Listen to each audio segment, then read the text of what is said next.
Hello, thank you for joining us in our presentation of cancer survivorship, reconstructive urology, and care of the cancer-free survivor. My name is Andrew Peterson. I'm a professor of urology at Duke University, and I'm the director of the Genito-Urinary Cancer Survivorship Program and the Genitourinary Cancer Survivorship Fellowship at Duke University. The title of this talk really is going to address what cancer survivorship is, the type of clinical care that we provide here in a multidisciplinary group, as well as some of the research and programs that we have going on at Duke University. I've been told by many of our survivors that I should probably change this title. Instead of calling it Cancer Survivorship, Reconstructive Urology and Care of the Cancer-Free Survivor, we probably should take away cancer-free and just talk about the survivor.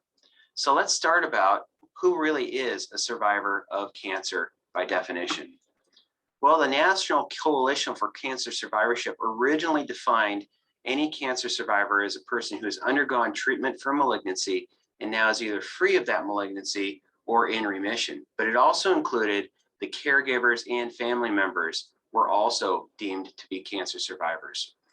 In urology, a cancer survivor can suffer from all sorts of sequelae from their life-saving cancer therapies, such as sexual dysfunction, urine and bowel problems, as well as infertility.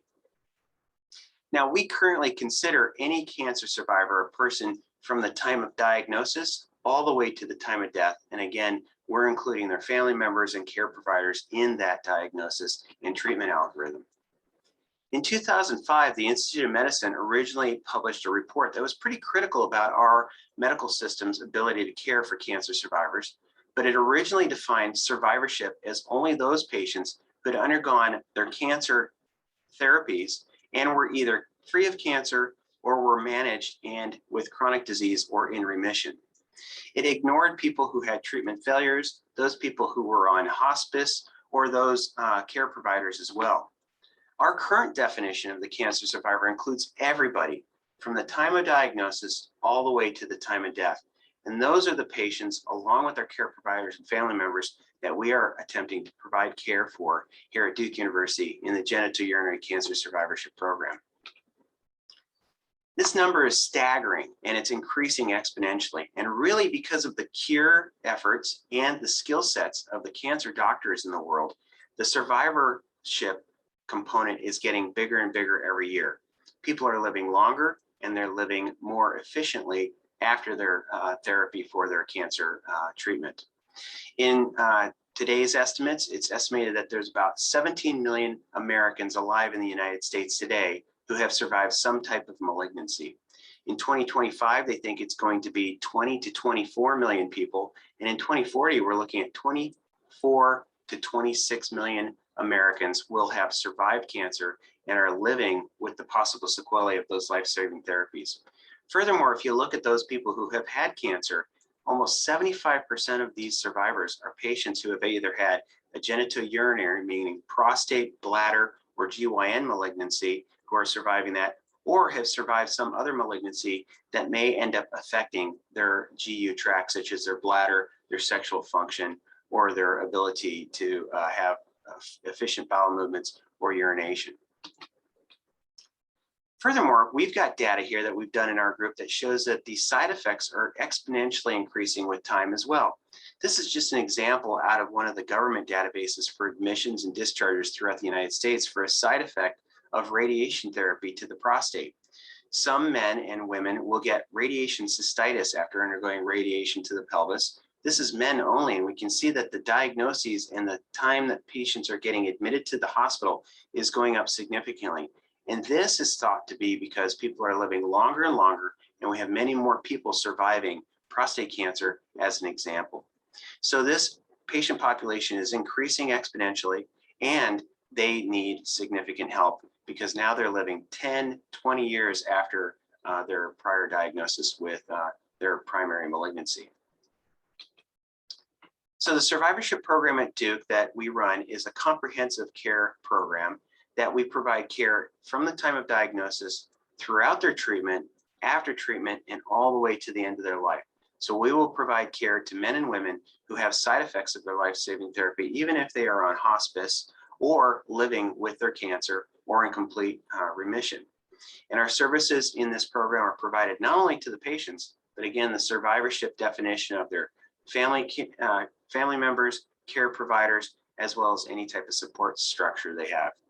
We are also incorporating groundbreaking research with basic sciences, clinical research, as well as some sociologic research into this group as well to increase the quality of care and improve care for these patients. One of these clinical programs that I'm particularly proud of is comes out of a teamwork that we have done with the Movember Foundation. Movember is a group of organizers who are really dedicated to the care of prostate cancer survivors as well as prostate cancer treatment. There was an emphasis on a program called True North, which we were a primary facility for, where we developed a survivorship care plan that patients were able to navigate through their survivorship time after their initial treatment. What we did was we served as the primary site that developed an online application called the True North ASCENT, or A Survivorship Care Plan and Navigation Tool. And the goal was to see if we could help men abide by certain guidelines for follow-up of their cancer care. For instance, men who underwent hormone ablation or radiation therapy need to get certain labs and things done after that. Those labs are geared towards protecting their quality of life down the road, such as their bone health and their exercise. What we found in this study was that by developing this online tool, making it available to men, giving them information, we actually could change some of their care behavior and change the dial to abide by some of these guidelines to help protect men as they progress through their survivorship care journey along with us. Another thing we're very proud of is our basic sciences research. I told you about some of the side effects of radiation therapy down the road.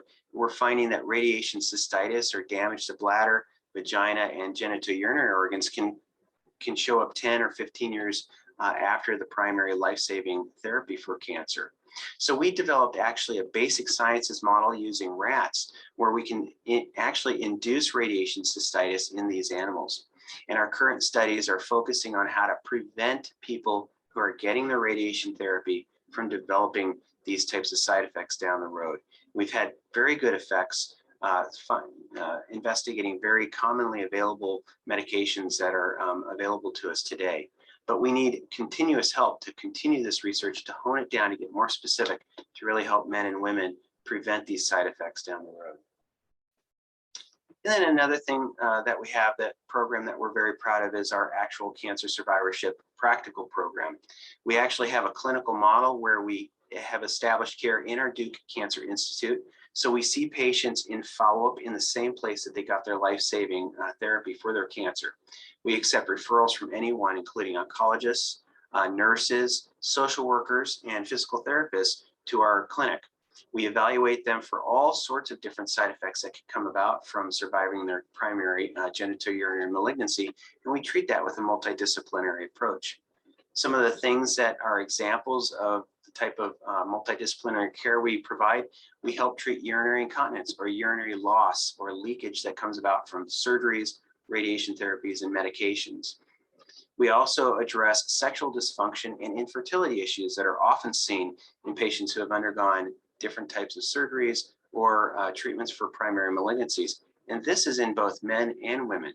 Men can have erectile dysfunction, which will respond very well to different medications or surgeries, but women can also have sexual dysfunction, such as changes with their vagina or changes in lubrication, those types of things, with pain that can occur after life-saving therapy for all sorts of malignancies. We also have developed a specialized multidisciplinary team that helps take care of men and women with fistulas that can occur after radiation therapy or surgery, where they can end up needing specialized reconstructive surgery, and then radiation cystitis that I've spoken about before as well. And then finally, what I call the end-stage lower genitourinary tract. Sometimes men and women will come in to us with side effects from their life-saving therapy that's either 1 or 2 decades later, and we can help them manage the type of symptoms that they may have, such as painful voiding, painful urination and defecation, blood in their stool or urination, and sexual dysfunction as well. And these are all done with a multidisciplinary team that can address the entire patient concurrently.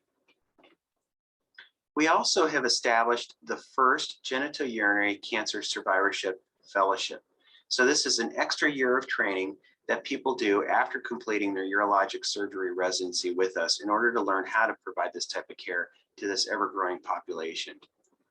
This has really changed the culture by addressing this new fellowship. We had the fellowship for several years, but then we gained official approval through our system and through the accrediting bodies in 2013. This is a fellowship that needs significant help and support in order to continue to be successful in. The patient is as important as the cancer in this fellowship, and we train our surgeons to view the patient, the family, and all the survivors as equals in their partnership in taking care of them throughout their journey through survivorship. This fellowship needs several resources, which we're fortunate enough to have here at Duke, such as mentors. This is a multidisciplinary fellowship, so we have people from plastic surgery, colorectal surgery, gynecology, oncology, hyperbaric oxygen therapy, and nutrition that play key roles in instruction in this fellowship. Again, it's a multidisciplinary team fellowship, and we do have the case exposure, but we always need help with support. For instance, the cost of a fellow is quite staggering sometimes. The base salary is around $75,000 per year, plus the ancillaries are around $30,000 a year. When you add up taxes and overhead and malpractice, that results in about $100,000 to $110,000 a year that we will always need help with in order to fund that fellowship and keep it competitive. I'm very proud to say that that fellowship has been enrolled in the GURS match, which is the Society of Genitourinary Reconstructive Surgeons, and it's a very competitive fellowship with over 20 to 30 applicants every year for this fellowship, and we match one person per year. We'd love to expand it to 2 or 3 fellows per year to increase our research. So thank you for listening. The goals of our cancer survivorship program is really adding years to life and also adding those life to those years, improving the quality of life of patients, men and women, who have survived different types of malignancies that may have side effects on their genitourinary system. With your help, we can continue to increase our footprint in both clinical and basic sciences research, and also continue to fund a very competitive fellowship so that we can keep training our future generations of genitourinary surgeons in order to help care for this ever-growing population. Thank you very much for your attention, and we look forward to hearing from you throughout this process.